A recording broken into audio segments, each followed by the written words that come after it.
가정주일 맞아서 어버이주일 맞아서 하나님이 주시는 말씀입니다. 높이 나는 인생엔 깊게 내린 가정이 있다. 이것이 오늘 말씀의 주제입니다. 여러분 가정에 좋은 일, 영원한 일 많으시고 우리 가정이 바로 천국이야 하는 그런 아름다운 가정 잘 만들어 가시고 사랑과 웃음, 소망이 넘쳐나고 신뢰가 넘쳐나고 무엇보다도 하나님이 주신 비전이 넘쳐나기를 주 예수의 이름으로 축원합니다.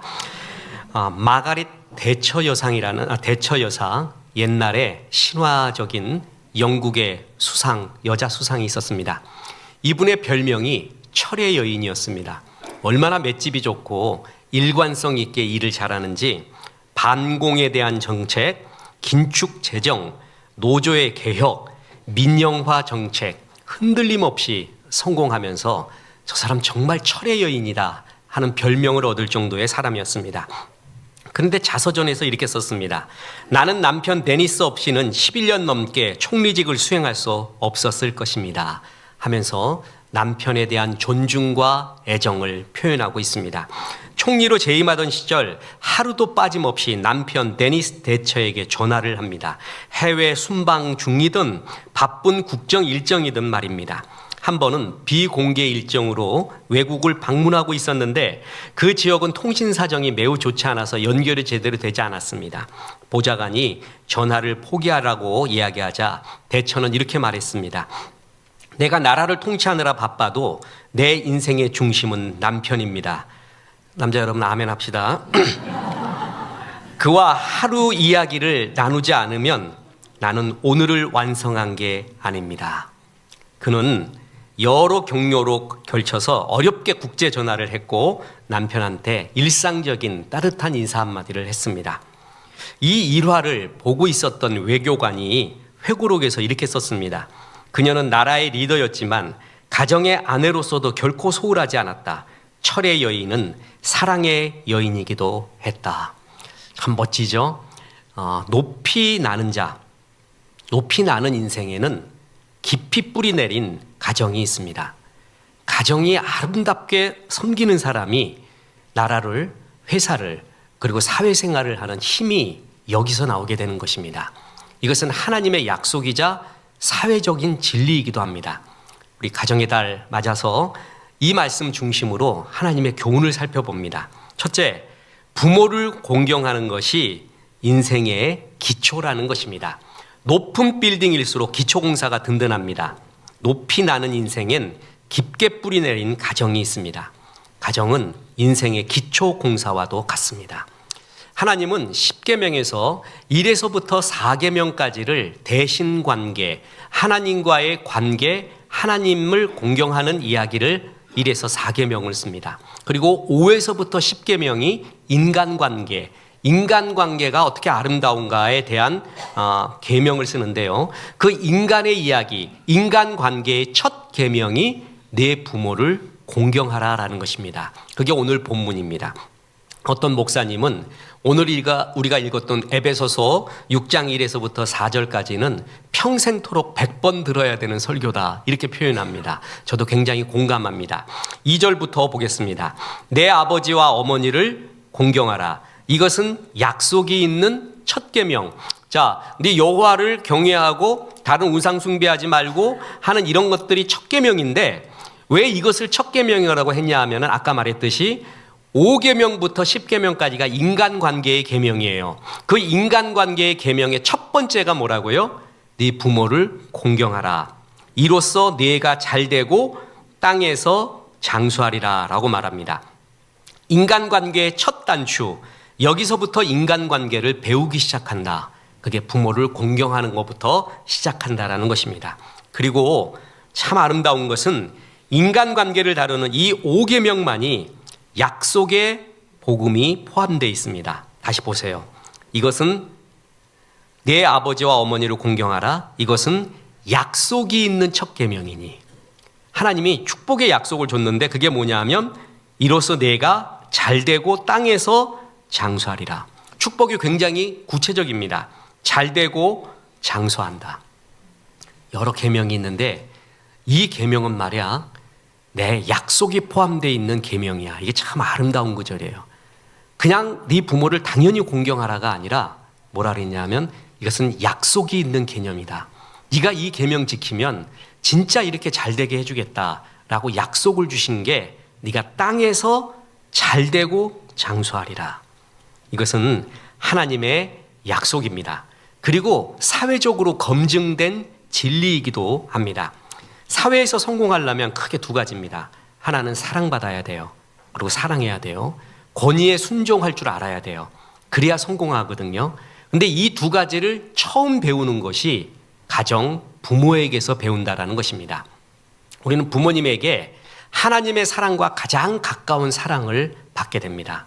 그러니까 이 세상의 사랑 중에 제일 하나님의 사랑과 가까운 게 부모님의 사랑이에요. 그 부모님의 사랑을 받으면서 사랑받는 법을 알고 사랑을 주는 법을 알아요. 그리고 우리가 막닥뜨리는 처음 권위가 뭐냐면 부모님이에요. 그러니까 부모님의 권위에 순종하는 거, 거기서부터 권위에 대한 순종을 처음 배우기 시작한다라는 겁니다. 그러니까 사회생활에서 결정적인 야긴과 보아스 두 기둥과 같은 두 가지를 가정에서 부모로부터 배우게 된다는 거죠. 사랑 배우고 권위 배우고. 그렇습니다. 사랑을 받아본 자가 줄 줄을 알죠. 사회생활을 할 때도 내 행복에 있어서도 사랑 주고 사랑받는 것은 너무 중요합니다. 저는 행복에 대한 책만 나오면 무조건 사서 읽습니다. 그래서 그리스도인이 행복에 대해서 뭐라고 말하는가, 또한 하나님을 믿지 않더라도 행복을 뭐라고 말하는가, 서로 공통점이 있고 완전히 다른 게 있어요. 그 가운데 사람들은 행복을 갈구하는 마음이 있구나라는 것을 느낍니다. 제가 잘 소개하는 하버드 대학의 탈벤 사하르 교수, 행복학이라는 강좌를 처음 개설했죠. 처음에 8명이 등록합니다. 그런 학문이 어디 있어. 그러다가 1년 뒤에 1,400명이 등록합니다.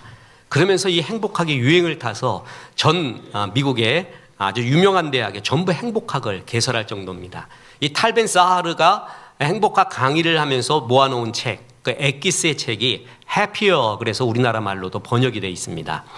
이분의 해피어, 그리고 행복학 전공한 사람들의 공통적인 행복학의 결론이 뭐냐?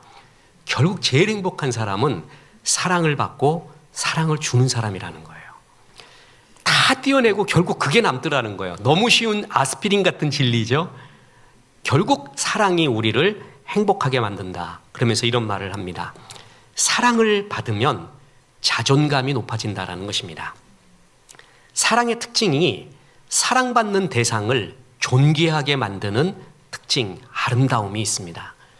이 세상에서 제일 멋진 사람은 자존감이 높은 사람이에요. 전에 설교했죠. 자존감은 높이고 자존심은 낮춰라. 이게 반대인 사람이 있어요. 자존감은 바닥에 있고 자존심은 엄청 세요. 그래서 그 사람한테 아무 말도 못해. 조금 싫은 소리도 못해요. 무슨 말만 하면 터져요. 손대면 탁 하고 터질 것만 같은 그대예요. 그래서 어떻게 무슨 말을 해줄 수도 없어요. 열등감도 너무 심해요. 자존심은 엄청 높고 자존감은 밑바닥에 있고. 그런데 자존감이 높잖아요. 그럼 사람이 여유가 있어요. 여백이 보여요. 무슨 말을 해도 허허하고 웃을 줄도 알아요. 이 사람의 특징이 뭐냐면 자존감 높은 사람이 또 유머러스해요. 유머도 굉장히 알아요. 그런 말이 있습니다. 돈 없는 남자하고는 살아도 유머 없는 남자하고는 못 산다는 말이 있습니다. 그냥 웃어야 돼요. 가정은 오면 웃고 좋은 일이 많고, 그리고 쓸데없는 걸로 웃으면서도 깔깔거리고, 가정에서 모든 걸 풀어야 되잖아요. 근데 가정이 더 심각해 가면은 싸늘해. 오늘도 비 내리고 내일도 내리고 그 다음 날도 내리고, 노래도 맨날 뭐 울었네, 슬펐네, 헤어졌네, 뭐 이런 노래만 계속 나와. 가정에서 그거 어떻게 살겠어요? 거기서 가정이 이렇게 웃음이 있고 가벼움이 있고, 그리고 날아갈 듯한 행복이 이 가정에 있어야 돼요. 근데 그것은 가정 구성원들이 자존감이 높을 때 이런 여유가 있고 여백이 있고 웃음이 넘친다는 거예요. 유머가 있고 말이에요. 더군다나 자존감이 높잖아요. 그러면 위기 극복 능력이 대단하다는 거예요. 이게 진짜 고수는 어느 때 아냐 하면은 고난이 올 때 알아요. 진짜 위기가 오잖아요. 그러면 그때 그 위기를 어떻게 대처하느냐가 굉장히 중요해요.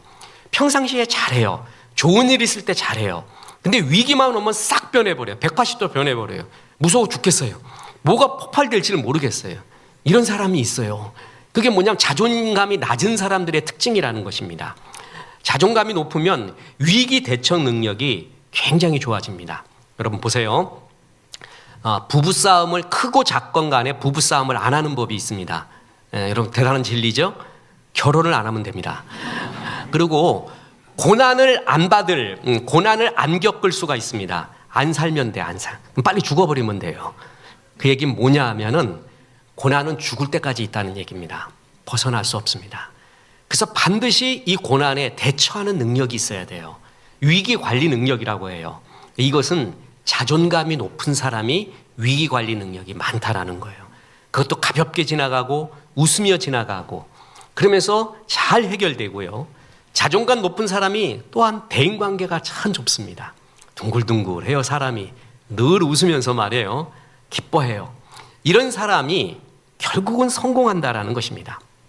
자존감 높으면 얼굴에 드러납니다. 여러분 진짜 얼굴은 못 속이거든요. 얼굴은 얼꼴에서 나왔어요. 얼꼴. 내 속에 얼이 있는데 그것이 꼴이 되어 나타난 게 얼굴이라는 거예요. 그러니까 얼굴 보면은 모든 게 다 보여요. 살아온 것도 보이고 지금의 상태도 보이고 앞으로 어떻게 될 놈이다 그것도 다 보여요. 그러니까 얼굴이 크리스찬들은 성도들은 환히 빛나야 됩니다. 그 빛나는 얼굴 그 자체가 언어고 대인관계예요. 그런 사람은 옆에 있기를 다 좋아합니다. 그냥 맨날 우중충하게 얼굴이 그냥 그저 어리굴적 서산의 어리굴적 같이 그냥 눈도 그렇고 그냥 온갖 세상 죄를 짊어지고 가는 하나님의 어린 양 같은 얼굴을 하고 있어요. 누가 가까이 가겠어요? 누가 내 얼굴 보고 예수 믿으면 참 좋겠다 하겠어요? 맨날 심각해요. 맨날 뭔가 불만이 있어요. 얼굴이 어두컴컴해요. 누가 가까이 가겠어요? 그 사람 신앙 좋다고 누가 말하겠어요? 가까이 가기도 싫은 거예요. 예수 믿건 안 믿건 간에 환한 얼굴 가진 사람, 그죠? 저 사람 참 긍정적이야. 옆에 있으면 저 잔이 넘치는 모습을 내가 좀 보고 싶어. 나도 좀 받고 싶어. 하는 그런 얼굴이 그 대인관계에 성공하는 거예요. 그러면 늘 말하지만 그 얼굴은 어떤 화장을 해서도 나오는 게 아닙니다. 아모레 피어리스 주다나 꽃을 든 남자 아무리 발라대도 그 얼굴 안 나온다 그랬죠. 그것은 내면의 기쁨이에요. 내면에서 나오는 아름다운 얼굴, 그 카리스마 있는 부드러운 카리스마, 그걸 볼 때 사람들이 다 좋아하고 도전도 받고 좋아해요. 그런 사람의 특징이 뭐예요? 자존감이 높아요. 그런 사람이 여유가 있고 남의 실수도 잘 받아들이고 위기 대처 능력도 있고 유머가 있고 여유가 있단 말이죠. 사랑에 대한 확신이 없을 때 자존감이 떨어집니다. 내가 사랑받고 있지 않다라는 그런 느낌을 받을 때 정서가 불안해집니다. 그리고 이 사람 위험합니다. 또 하나 뭐냐면 엉뚱한 것에 중독을 합니다. 이 중독을 연구한 사람, 중동이 아니라 중독이에요. 중독을 연구한 사람들에 의하면은 왜 엉뚱한 중독에 빠지냐 하면은 대체적으로 자존감이 낮고 또 사랑에 대한 깊은 체험이 없을 때 엉뚱한 중독에 빠진다는 거예요. 그러니까 정말 사랑받고 자존감 높잖아요. 그럼 그런 중독에 빠져가지 않습니다. 자, 이 사랑을 받을 줄 아는 사람이 받아본 사람이 사회생활에도 승리하는 거예요.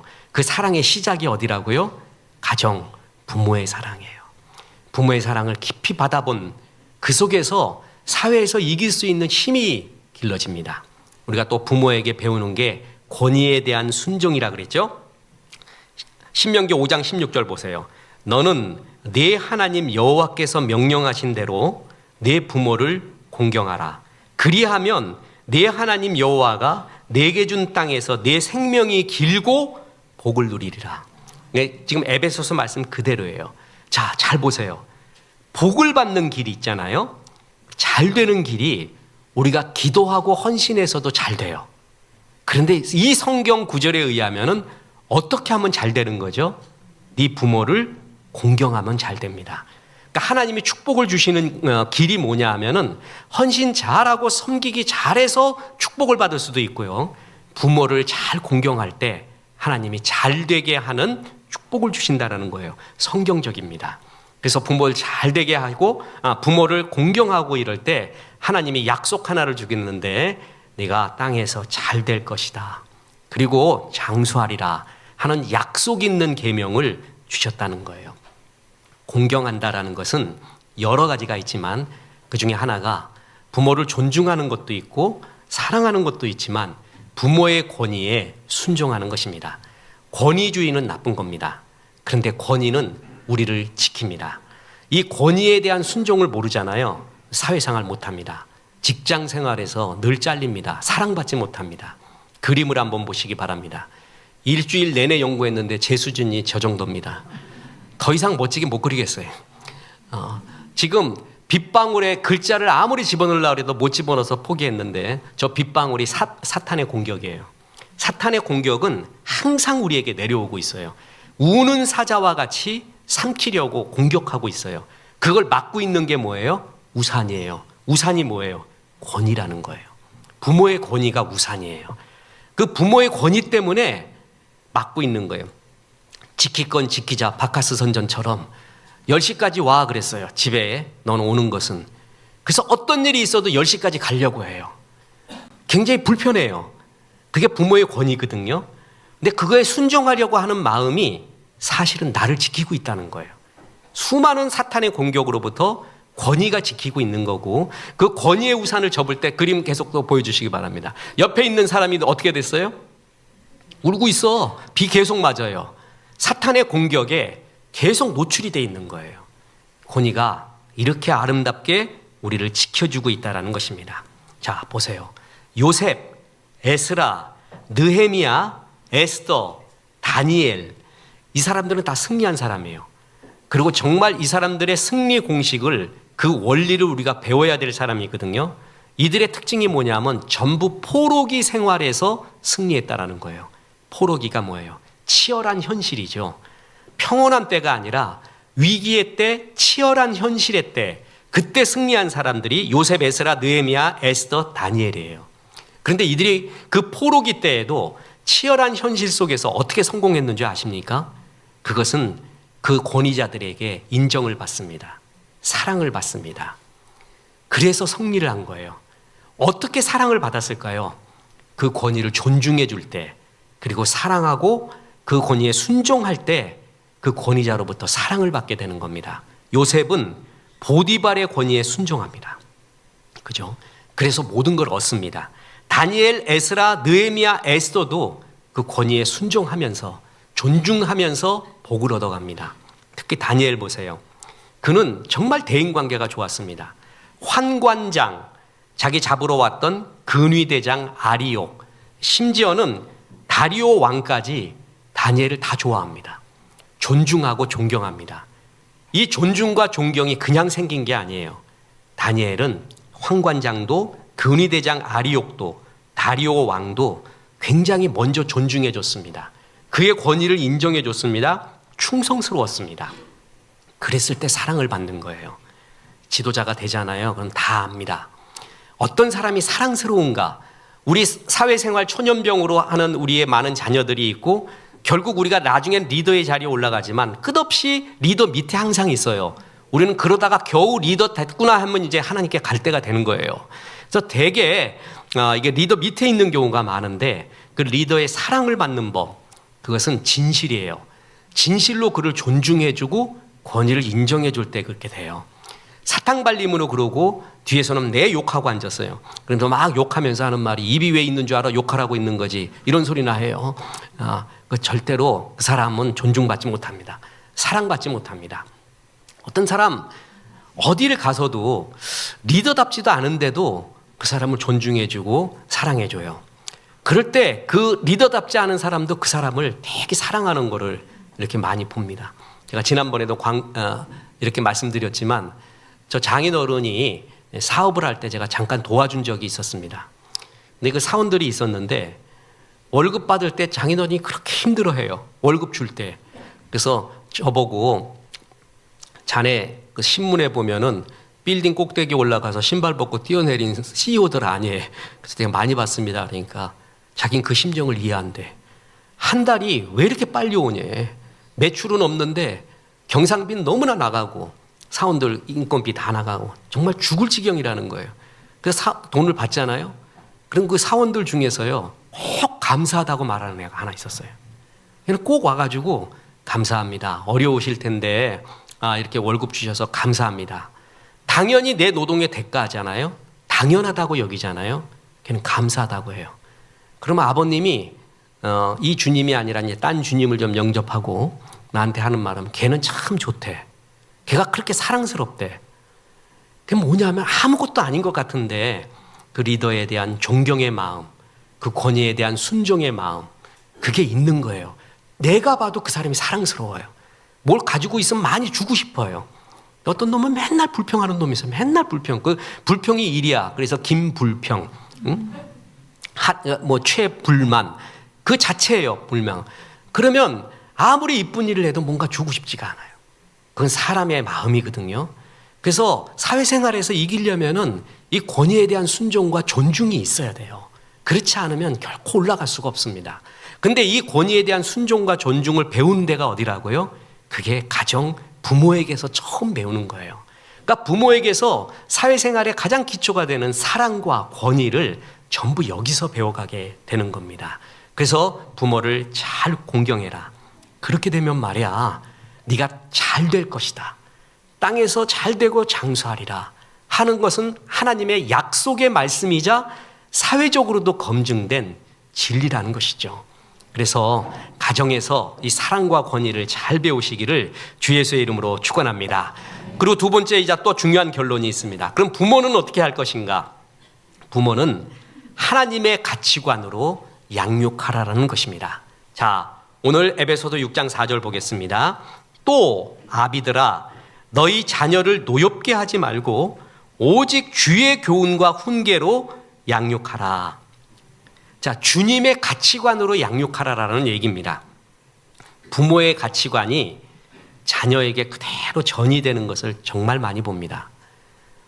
딸은 엄마를 굉장히 닮습니다. 외모도 닮고요, 성품도 닮고요, 무엇보다 가치관을 닮아요. 그리고 아들은 아버지를 닮아요. 아버지가 폭력적이었잖아요. 애도 그렇게 되어가요. 은연중에 그게 있는 거예요. 아버지가 굉장히 사랑스럽잖아요. 다정하고 아이도 그렇게 돼가요. 아버지의 가치관을 아들이 그대로 또 이어받는 경우가 많이 있습니다. 그래서 부모로서 자녀에게 줄 수 있는 최고의 선물 중에 하나가 뭐냐면 하나님의 가치관을 심어줘야 된다는 거예요. 그렇지 않으면 아비들아 너희 자녀가 노엽게 된다. 너에 대해서 노여워할 수도 있고요, 삶에 대해서 노여워할 수도 있습니다. 분노가 있을 수도 있습니다. 어느 때 하나님의 가치관이 아닌 세상 가치관 심어줄 때 그렇게 된다는 거예요. 자, 교회의 하나님의 말씀이, 그 말씀을 들고 나간 사람들이 세상에서 세상을 변혁시키는 것을 가리켜 복음화라고 말합니다.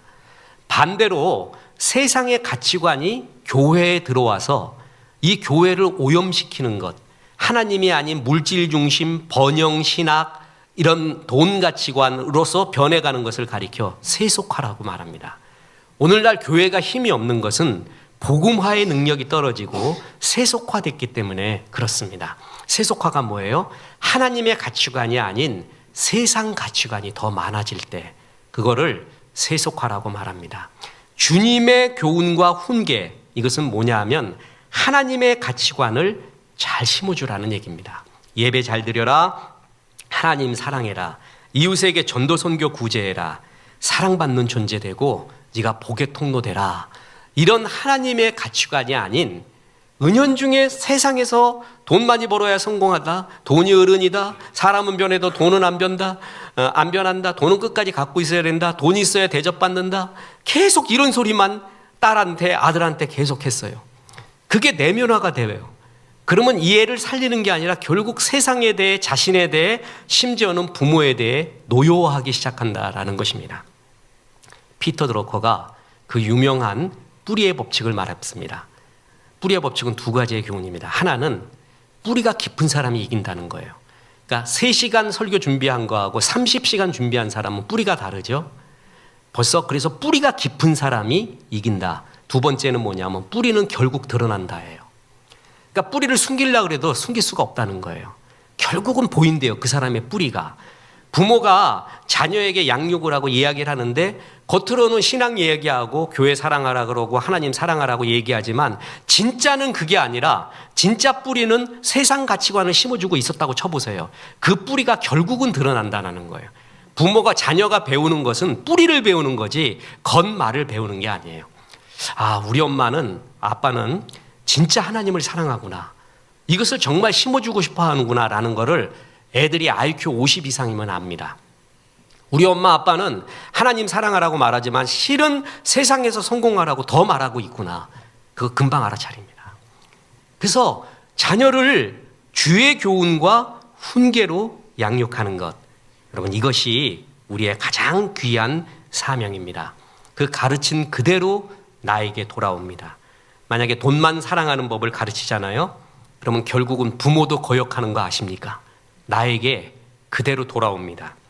성경은 말세의 징조를 디모데후서 3장 2절에서 이렇게 말했습니다. 보세요. 사람들이 자기를 사랑하며 돈을 사랑하며 자랑하며 교만하며 비방하며 부모를 거역하며 감사하지 아니하며 거룩하지 아니해진다는 거예요. 날이 갈수록 말세로 갈수록 이렇게 돼요. 자기 사랑하고 돈 사랑해요. 돈 사랑하는 법만 계속 가르치잖아요. 그러면 부모 사랑하지도 않습니다. 돈을 더 사랑해요. 그래서 결국 부모를 거역하게 됩니다. 부모가 돈이 있으면은 조금 효도하는 척하고요. 없으면은 뒷방에 계세요. 이렇게 내팽겨치고 결국 자기가 가르친 대로 그대로 돌아오게 된다라는 것입니다. 세속, 물질, 세상만 좋아하고 성공하게 만들면 결국 오징어 게임이 됩니다. 저는 이 오징어 게임 볼 때 제일 은혜 받은 게 뭐냐면 영감 받은 게 첫 부분이에요. 오징어 게임이 나오게 된 계기, 오일남이 이렇게 말합니다. 돈이 하나도 없는 사람과 돈이 너무 많은 사람의 공통점이 뭔 줄 아나? 사는 게 재미없다는 거야. 돈이 너무 많으면 아무리 뭘 사고 먹고 마셔도 결국 다 시시해져 버려. 그래서 고민을 좀 했지. 뭘 하면 좀 재미가 있을까? 그래서 이 오일남은 자기와 비슷한 생각을 가진 갑부들을 모아서 상금 456억을 만들어서 목숨이 걸린 생존 게임을 만든 게 오징어 게임이라는 거예요. 미쳤어요. 돈을 선하게 사용하고 이렇게 아름답게 사용해야 되는데 돈만 좋아지게 되면 나중에 오징어 게임으로 흐른다는 거예요. 진짜 여기에 미쳐버려서 다 죽이게 돼요. 2010년 노벨 경제학상을 수상한 행동학자 겸 심리학자인 데니엘 카너만, 제가 참 좋아하는 학자입니다. 이 사람은 평생 행복에 대해 연구해요. 특히 뭐냐면 돈과 행복의 상관관계에 아주 권위자입니다. 돈은 어느 정도 있어야 된대요. 그래야 행복이 유지되고 편안함이 있고 어느 정도의 행복이 된대요. 그런데 어느 포만감을 넘어가면은 그때부터는 돈 많아도 행복하지 않다는 거예요. 돈이 더 많아져도 더 행복해지지 않는다라는 것입니다.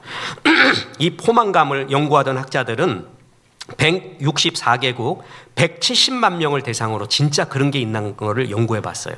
그러면 개인적 또한 사회적 특성마다 다르지만 진짜 포만감이 있다. 어느 정도를 더 벗어나잖아요, 돈을. 그러면 더 벌어도 행복하지 않다는 거예요. 오히려 평생 또 행복을 연구해서 행복의 과학을, 아주 유명한 저서입니다. 행복하게 있어서 굉장한 바이블 같은 책이에요. 그걸 쓴 에드 니너 박사님도 그 얘기합니다. 어느 시점을 지나면 그것이 행복을 더 늘릴 수가 없다. 그리고 오히려 돈이 너무 많거나 자기의 포만감을 넘어서게 되면 진짜 잃어버리는 게 있는데 진짜 소박한 기쁨과 행복을 잃어버린다. 이런 말을 해요. 무슨 말이냐 하면은 빨간 자전거를 가지고 싶어요. 그러면 그 빨간 자전거를 돈이 없을 땐 그리워해요. 설레죠? 그리고 지나가면서 쇼윈도에 빨간 자전거 있는 거 보고 애틋해 죽겠어요. 가지고 싶어갖고. 그래서 마침내 그것을 천신만고 끝에 얻게 됐어요. 그때의 행복은 이루 말할 수가 없다는 거예요. 그런데 얻었을 때의 행복보다 그것을 그리워하고 애틋해하고 갖고 싶은 마음이 사무치잖아요. 사실은 그거부터가 행복이래요. 여행은 가서의 행복보다도 가기 전에 계획을 짜잖아요. 가서 이거 먹어야지, 여기 가야지, 저기 가야지. 계획부터 여행이에요. 그때부터의 즐거움이듯이 뭐냐면 행복은 그걸 가지기 전에 그걸 갖고 싶은 그리움, 애틋한 설레임, 요것이 사실은 소소한 진짜 기쁨이라는 거예요. 진짜 기쁨. 근데 너무 많잖아요. 그럼 빨간 자전거를 그리워하지 않아요. 애틋해하지 않아요. 그냥 질러버려. 갖고 싶으면 사요. 그리고 금방 실증 난다는 거예요. 이 사람은 소유했지만 금방 실증도 나고 애틋함도 없고, 진짜 인간이 갖고 있는 최고의 행복은 그런 애틋함인데, 그리움인데, 소소한 행복인데 그 기쁨이 오히려 없어진다라는 것입니다. 다시 말해서 뭐냐 하면은 이들의 결론이 돈이 어느 정도까지는 행복을 준다는 거예요. 근데 어느 선을 넘어가면 그것이 늘어난다고 해서 행복해지는 것이 결코 아니라는 거예요. 특히 에드 디너 박사는 아까도 얘기했듯이 뭐냐면 돈을 얻기 위해서, 많은 돈을 얻기 위해서 수면, 휴식, 운동, 제때 식사하는 것, 건강, 가족들과의 대화나 친구와의 만남, 이런 것들을 다 포기하게 된대요. 그래서 그걸 얻기만 하려고 한대요. 그럼 행복해지지 않는데요. 그거를 얻는 과정에서 불의의 과정으로 얻을 수도 있어요. 사람들이 그를 존경하지도 않는데요. 존중하지도 않는데요. 그래서 진짜 행복을 이런 것 때문에 놓칠 수도 있다. 진짜 행복이 어디에 있는가? 돈만 사랑하게 만들면 행복이 오히려 없어지게 된다. 진짜는 사람을 사랑하고요, 사람에게 존중도 받고, 저 사람 참 좋은 사람이야, 작은 것도 나누어 먹고, 이게 사람의 행복이라는 거예요. 그죠? 그게 주의 교훈과 양육으로 했을 때, 하나님의 가치관을 심어줬을 때 그렇게 하고, 하나님의 가치관이 아닌 세속 가치관을 추구하잖아요. 그러면 결국 우리가 얻게 되는 사랑의 행복, 소소한 기쁨의 행복, 존중의 행복 다 없어지고 오징어 게임같이 이상하게 흘러갈 수 있다는 거예요. 그래서 부모가 자녀에게 줄 수 있는 정말 소중한 것은 신앙의 가치관, 그것을 심어줘야 된다는 거예요. 그래서 행복학을 연구한 요즘 최근 행복학의 결론이 뭔지 아십니까? 정말 은혜가 됩니다. 뭔가를 얻으면 행복하고 성취하면 행복해지는 게 아니래요. 행복한 사람이 성공을 한대요. 그러니까 성공을 하면 행복한 게 아니라 행복한 사람이 성공을 한다는 거예요. 그게 요즘 행복학의 결론이에요. 그러니까 행복한 사람이 결국 성공해 가는 거지, 뭘 이루거나 가져서 행복해지는 것이 아니다. 그건 한계가 있다라는 거예요. 늘 행복하게 사는 사람, 작은 것에도 감사하고 기뻐하고 행복하게 살고 있는 사람은 지금도 성공한 사람이고, 그 사람이 세속적으로도 세상적으로도 성공할 가능성이 많다라는 것입니다. 우리나라에도 이 행복학을 평생 연구한 사람이 있습니다. 서은국 교수라는 분이 있습니다. 이분이 책도 냈는데 사람들이 질문합니다. 이 사람이 행복학 연구했으니까 당연히 뭘 질문하겠어요? 그렇죠. 행복이 무엇입니까를 당연히 질문하잖아요. 이분이 잘 모르겠대. 내가 나의 지성세계를 깨워준 철학 교수님, 제가 복수전공할 때 그 이영호 교수라고 있어요. 정말 그분한테는 절하고 싶을 정도로 지성계를 깨워준 분이었습니다. 난 그분이 한 말 중에 잊혀지지 않는 게, 나한테 두 가지를 묻지 말래. 하나, 철학이 뭐냐고를 묻지 말고, 또 하나, 여자가 뭔지를 묻지 말래. 철학과 교수이자 교무처장이자 형상학회 회장 5개 국어를 넘나들면서 철학의 왕좌가 철학이 뭔지 모르겠대. 그리고 여자가 뭔지 모르겠대. 자기는 여기 주머니에 보면 2만 원을 넣고 다녀요. 항상. 그때 내가 알아. 그 세종대왕 2만 원. 더 이상 안 준대, 아내가. 그리고 조금 더 달라고 이야기하면 뭐 애들 결혼시켜야 되고 뭘 해야 되고 막 줄줄이 나오는데 안 듣는 게 낫대. 그냥 2만 원 받아가는 게 낫지 1만 원 더 절대 못 받는데. 그러면서 자기는 아직도 여자가 누군지 모르겠대. 그래서 내가 그때 질문하려고 그랬어요. 사모님도 그 말씀할 것 같아요. 남자가 뭔지 모르겠다고. 우린 다 몰라요. 철학이 뭔지 모르겠대. 이분은 평생 행복 연구했는데 행복이 뭔지 모르겠대요. 그러면서 하는 말이, 자기 여동생은 행복하기 뭐건 공부가 뭐건 별로 공부 안 했대. 근데 자기보다 훨씬 행복하대. 자기가 그거 보고 멘붕이 온 거예요. 근데 내 여동생이 모르게 행복한가 보면은 그 조그마한 것 가지고 아무것도 아닌 거, 내가 보기에는 별거 아닌 것 같고 매일매일 즐거워한대. 사과를 얻었는데 3개를 덤으로 줬다나. 그래갖고 그렇게 좋대. 새가 그 실한 놈 줘가지고 그걸 갖고 이렇게 깔깔거리며 웃고 기뻐하고 좋아하더라는 거예요. 이 사람은 아직 행복이 뭔지는 모른대. 그런데 이런 말을 합니다.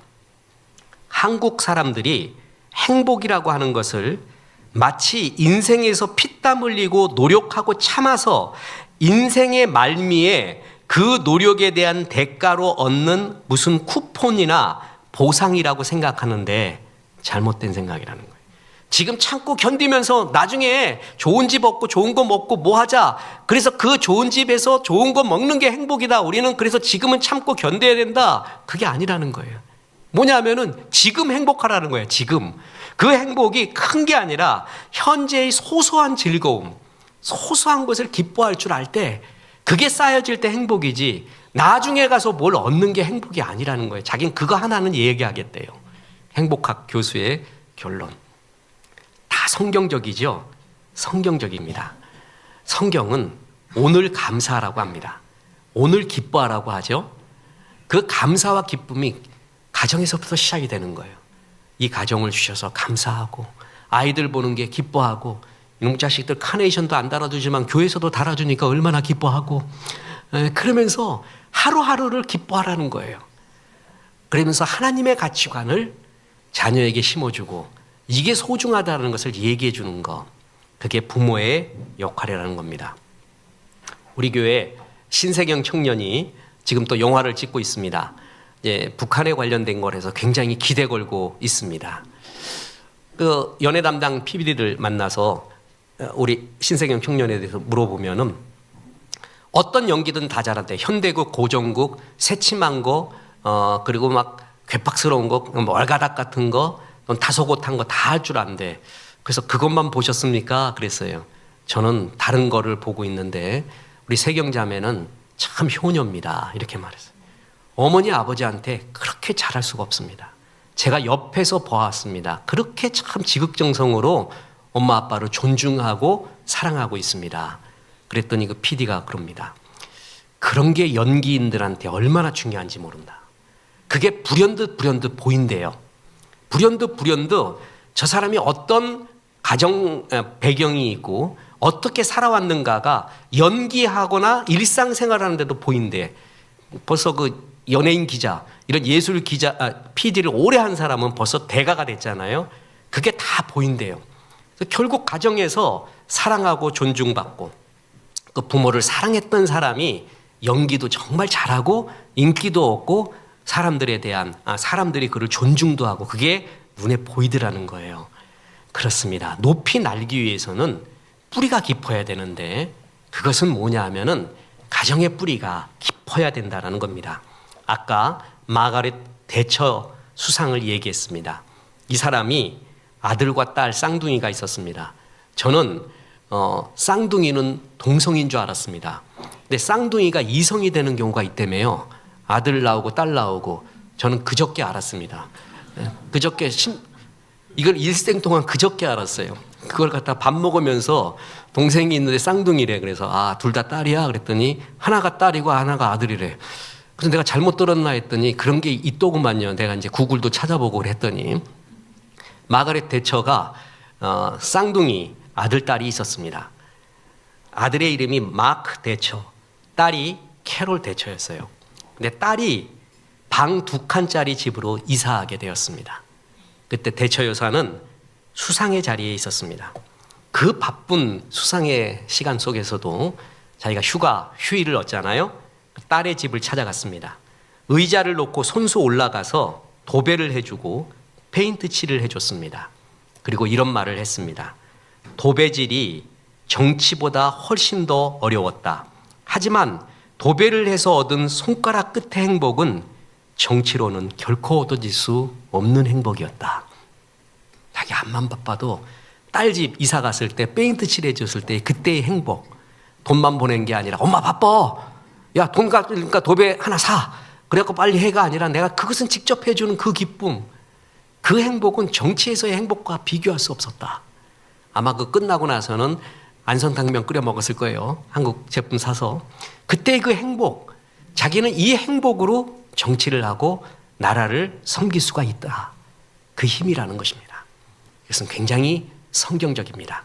높이 날기 위해선 가정의 뿌리가 깊어야 된다는 것이죠. 저는 끝으로 이런 부모를 사랑하고 부모의 권위에 순종하고 이런 말씀을 나눌 때 전에는 그대로 했어요. 근데 목회의 경륜이 쌓이고 성도님들을 많이 접하다 보니까 이런 설교할 때 좀 괴로울고 아플 경우도 많습니다. 왜냐하면은 부모의 사랑을 그렇게 깊이 받지 못한 사람도 많이 있습니다. 우리 아버지 하면은 맨날 술만 먹고 와서 두들겨 패고 집 나가고, 그리고 우리 엄마 그러면은 막 화를 내는데 저게 귀신이구나라는 거 느껴질 정도로 그런 가운데서 산 자식들도 있어요. 그래서 부모에 대한 이야기를 할 때 가슴이 이렇게 찢어져 와요. 그죠? 그게 느껴져요. 다윗이 그랬어요. 다윗이 뭐냐면 부모의 사랑을 깊이 받지 못했던 듯한 정황이 성경 구절에 나옵니다. 왜냐하면 선지자 사무엘이 기름 부으려고 다윗의 아버지 이새에게 아이들을 다 데리고 오라 그랬거든요. 형제들 다 섰는데 1, 2, 3, 4, 5, 6, 7 다 섰는데 막내는 뭐예요? 양치로 가 있었어요. 그러니까 막내를 안 부른 거예요. 그러니까 나머지 형들만 기름 붓게 이렇게 했던 거예요. 그때 다윗이 느꼈던 마음이 어떨까요? 그리고 블레셋과의 전쟁이 있었을 때 형들이 전쟁 나갔어요. 그때 다윗이 한 게 뭔지 아세요? 도시락 들고 형들한테 나갔어요. 그때 골리앗을 만나게 된 거예요. 약간 서운한 것들도 많은 거예요. 그랬을 때 다윗이 시편 27편 10절에 이렇게 말했습니다. 내 부모는 나를 버렸으나 여호와는 나를 영접하시리이다. 그러니까 부모에 대한 아픔이 좀 있어요. 이런 성도 많이 있잖아요. 그런데 저는 다윗이 그래도 정말 아름다웠어요. 뭐냐면 다윗이 도망 다녔어요. 사울 왕한테. 그래서 도망간 곳이 아둘람 굴이에요.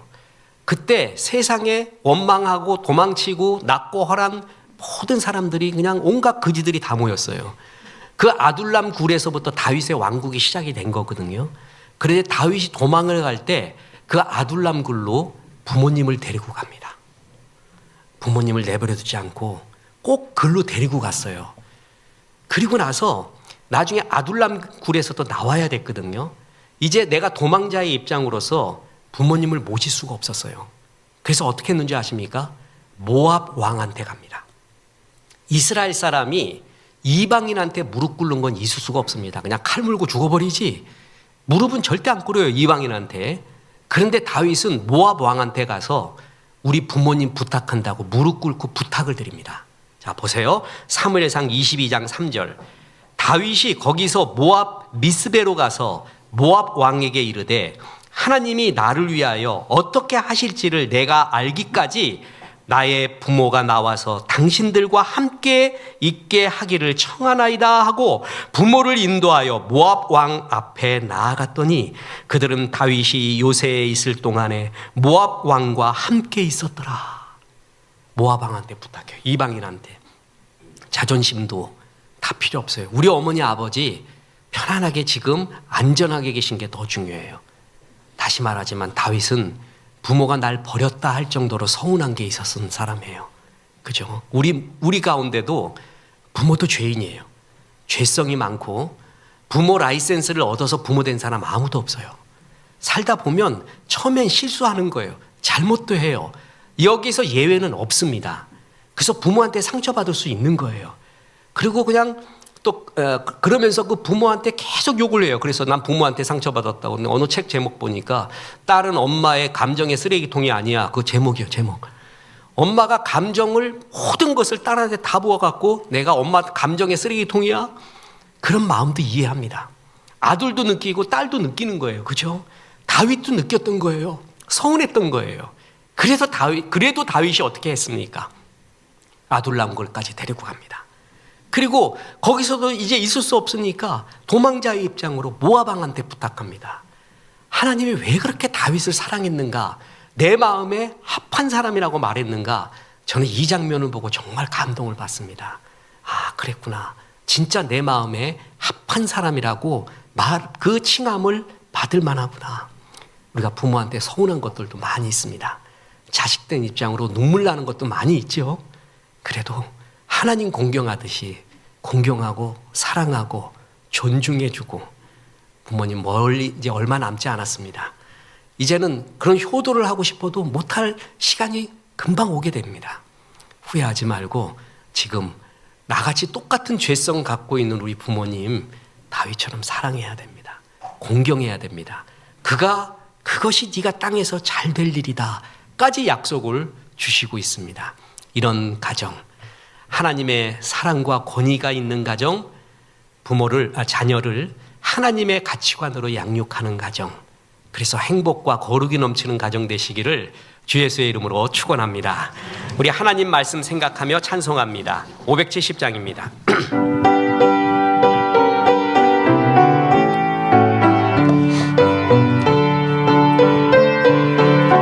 부족함 전혀 없소나. 이제는 우리 구주 예수 그리스도의 은혜와 하나님의 크신 사랑과 성령님, 부모를 공경하라 말씀하심이 이 말씀에 아멘한 성도들에게 함께 하셔서 이제부터 끝날까지 크신 영광 받으시옵기를 우리 구주 예수 그리스도 이름으로 축원하옵나이다. 아멘.